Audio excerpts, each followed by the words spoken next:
gratitude, love yourself, love others. Big problem we're having. In order for us to move forward as a society, sometimes we got to notice, even though we did a lot of sacrificing, we want to sacrifice more to get more out of life. It's also important to remember that sometimes, even though you can't go to bed on time or early or late enough or whatever, just be happy you have a bed. Be happy you can just chill, talk to a girl, do whatever you need to do. Count your blessings, man, because you can be cursed the next second. So. I like he threw a humble brag in there. I don't know if you peeped that tonight. I stay icy, but I ain't forget where I came from. I'm a fan of humble brags. I'm a fan of those. Yeah, no, that's 100% facts. People definitely need to be a little bit more appreciative. I think especially with social media, especially when you talk about Twitter, I think we have a bad habit of thinking that the people we see on social media are like us. So when you start to see a bunch of people exhibiting the same behavior, you're like, damn, everybody thinks like that. But you start to find other people that aren't constantly outraged by other people, aren't constantly triggered by things that they see, and you're like, man, why are they different? And so then you start kind of following them and seeing what they're talking about. And a lot of those people that are triggered, they're trapped on that fear frequency. And that kind of goes along with, the news. News is like 24/7 scare tactics, basically, all doom and gloom. Then they found a way to permeate social media with the same thing, especially Twitter. Twitter's the worst. And it's the worst because you get information so quickly that you don't really have time to process it, and you get desensitized to things so quickly, so you don't have enough time to actually analyze the situation, understand why it's going on. So they just constantly keep you in that fear state. Oh, Donald Trump ate a grilled cheese today and didn't think Kraft. You got 10 billion people triggered about that. You know what I'm saying? And, you got celebrities being proud of being blocked by each other. And it's just it's this rampant narcissism, rampant alienation, anxiety, just all kinds of mental illness on Twitter. Twitter is the mental illness safari. And either you're one of the inmates or you're on the safari. And you got to distinguish who you're going to be real quick, because that's going to determine what your social media experience is. Either you're going to be able to actually detach from the situations, or you're going to be constantly triggered. Yo, I also agree with one thing. I agree with the Twitter thing. I also think Instagram too, because I see a lot of people are flexing out of their mind. Let's say I went to a party a little while ago, and some of the people that were dressed, they were nice, they were looking good. People looked real professional. People looked cordial. Everything was on point, except the party was nice. But it wasn't as nice as they were saying on Instagram. It said, oh, all the bottles are popping and all the money's flying. Girl, you in a corner sitting down. You just told your friends to come over. And then somebody, and you're like, yo, take this picture with me real quick. Not knowing, I was with the girl yesterday. No, you know that party was lame. Yo, you told me that party was lame. But you went on social media. Why? You're a narcissist. Why? Because you lack any kind of self-love. So you need other people to be like, damn, girl, I'm in your DM because you looking real good at that party. You know what I'm saying? What's good with you, bro? People always need this constant validation. And then when they see the picture and they assume that, oh, everything is great, everything is lovely. You never put the sad moments on the internet. Why? You don't want people to be like, yo, he's a lame. What's the matter with this lame? But you never begin to understand, yo, most of the time, these things that are on social media, they're toxic. You feel like sometimes you don't feel like you're good enough when you do any of that stuff. Why do they go into those parties? Why is he on that boat? I should be on a boat too. I should rent a boat and go broke because he looking fly. Why can't I be fly too? And it's just a never-ending cycle. You even see it in our president. Every couple of seconds, he's talking about, wow, she's gorgeous. And I think a lot of women should look exactly like her. Or you talk about how fat Rosie O'Donnell is, or how ugly this celebrity is. Aren't you the president? Don't you have something to do, bro? But every couple of seconds, you're talking about how attractive your daughter is or something like that. That's the world we live in. And it's disgusting, but you see, this is our generation. This is what we raised. Yeah, it definitely sucks you in sometimes. I remember there was one time I was actually on Twitter, and I really find myself not being able to put my phone down. That shit is weird. It's like a fucking magnetic pull, and I'm just like, yo, something's wrong. Like, I gotta like unplug. And yeah, like for the most part, I go on Twitter. I plug whatever shows I got going on. One of the many 5 I got going on. Work. Yeah, of course, I do that. I see, kind of what's going on. I cater to the people that I follow. Pretty much cater to like what my beliefs and stuff like that. I do have a few people in the regular surface level nigga side of Twitter. That I've kind of been following them through my progression because I wasn't always this person that I am now. And, it's just enough to keep it interesting.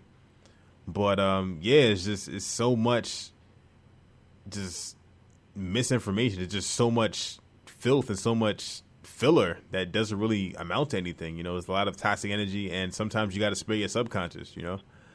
So speaking of narcissism, actually we did a show. I think it might have been our second or third show ever. We talked about how people that have a bunch of selfies, like the whole selfie craze is like a sign of narcissism.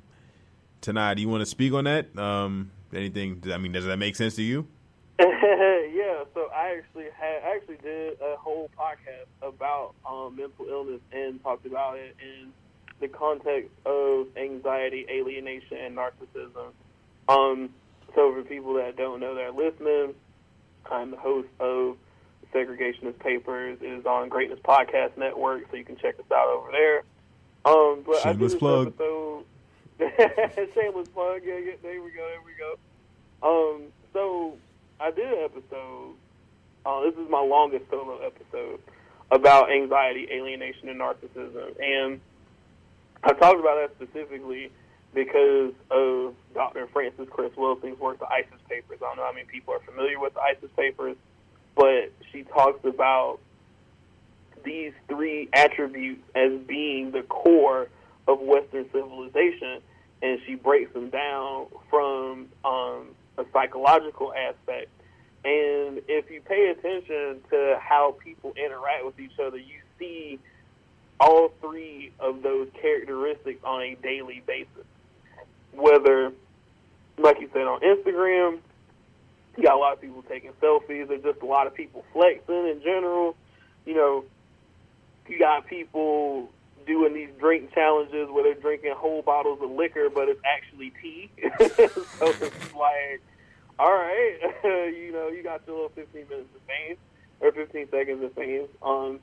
So you have a lot of those instances of narcissism. You have a lot of anxiety where, people are scared and, Trump's going to do this next, this and that, blah, blah, blah. And then you have a lot of alienation, and I spoke on that as far as, like, transgender people. So when you look at the symptoms and the signs of what mental illness actually is, you see it a lot. And specifically with narcissism is so rampant that people think it's normal behavior. People think that it's normal to cater so much attention and try to go viral for dumb shit, like the boot dude down in Florida that's taping himself stealing shit. Like, how much of a narcissist do you have to be in order to try to get likes on social media or try to get a following from social media from doing degenerate shit? Like, that doesn't make any sense. That's all mental illness. And it comes from this generation of kids that didn't grow up with, people in the home that will actually give them attention and teach them how to seek attention correctly and teach them how to value themselves. So they look for it in social media in the form of likes and retweets. Likes and retweets are the new currency. If you can find a way to go viral on the internet, that is just as good as having money in your pocket. And you can see that by the number of women that are on social media where dudes are trying to pay them money to do shit, whether it's like on Snapchat or whatever, like, hey, show me your feet, I'll give you $100. And they come on Twitter like, oh, look at this fuck boy offering me money for this, and then you get 50,000 retweets, and you got a couple people in the thread like, there's no way I would have brought this to Twitter because I would have got paid first. So again, likes and retweets. That's the new currency, and that's narcissism all day. True. Chima, you want to chime in on anything? Yeah, you're a funny dude, bro. But yeah, I also agree. Like, for instance, I think the social media craze and boredom, those are two things that go hand in hand. So people are afraid. We live in a generation now where there's so much to do. You can, oh, I can text this person if I want to go out tonight, or oh, I can stay on YouTube all the time, or oh, I can go to a party and sit down all day and take a picture, but look like I was having fun for 2 seconds and post it on Instagram. Look like I'm so fly. Like, in reality, that's not what was happening. Most of the time, I feel like a lot of people are just afraid of boredom. Like, sit there, think about your future, plan things, understand things. You always have to have something in your hand. You just have to have someone to talk to, somewhere to go to. You can't sit down, meditate for a little bit. You can't sit down, think about your future. Instead, it's always, what's the next thing? What's the next thing? What's the next thing? That's leading to a lot of our youth feeling that superficial items and superficial goals are what's really important. To the point we don't have as many activists from our age group that we're supposed to. We don't have as many leaders. Instead, who's famous? We have Kim Kardashian that's famous. We have a Kanye that used to be an intellectual, that used to have his head straight. And then 1 minute he turns to one person, 1 minute he turns to the next person. And you completely lose your essence and who you are as an individual. The minute you start chiming in and start paying attention to things you shouldn't be paying attention to. Like, who cares about Kim Kardashian's eyeliner? You know that brown is the same brown you're going to get from CVS, girl. Stop playing. Like, you acting like that shirt that you got from, I don't know, Victoria's Secret is a different shirt that you got from I don't know, it's the Hanes online. Stop playing. We can't even see the tag. You lying. Like, there's so many things that people are so afraid to be themselves. You can't say, oh, you know what? I like skateboarding, but I don't want to be lame. So I'm just going to go to this party. Or, oh, I actually like reading, but hey, no one likes reading. So what I'm going to do is instead I'm going to post me doing some stupid crap I'm not interested in so that I can get attention from everyone around me, knowing very well you're lying to yourself. And that's the society we live in, man. Yeah, I think once you, that's another thing. Like, you can't really expect honesty from anybody that lies to himself. And I've seen that all the time. I've seen, especially, for some reason, the girls, the more attractive they are, the more trash their Snapchat is. I just sit there looking at the camera, looking confused, like, okay, so I guess I just got to just look good and, like, sway back and forth, or I've seen, girls, like, at the club and it's just like, oh, I'm in my VIP section looking lonely as fuck, but, oh, we lit. I'm like, not really, Like, I've actually seen girls, like, all right, like, once the light on the camera goes on, they just get all excited. As soon as that camera goes off, they're just like they're just, it's like, it's just fake. It's all bullshit. You know what I'm saying? I'm not sure who they're trying to impress, or us, man, because we over here, we thirsty, man.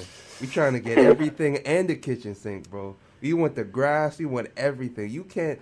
If we see something, man, we gotta go and catch. And it's kind of disgusting. That's the mindset a lot of us have. But, bro, like, you gotta know that not everything's worth touching. Like, some of these girls, they over here, they shouldn't be where they are, bro. Look, KRS-One said the girls look so good, but their mind is not ready. KRS. Shit.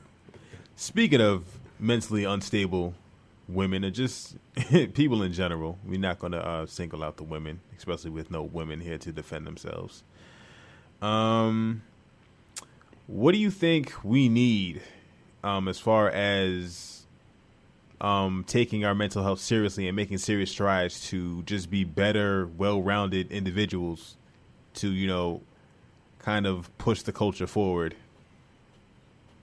I guess Tanai. I just think that it has to be made cool, honestly.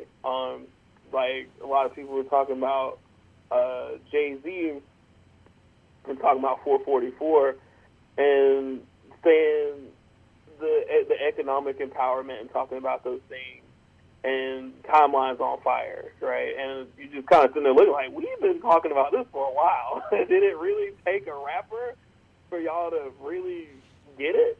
And I was like, okay, if that's what it takes, then we know that for future use, and now we need people to start talking about it. Even, I think it was one of his songs, he was talking about going to see his therapist.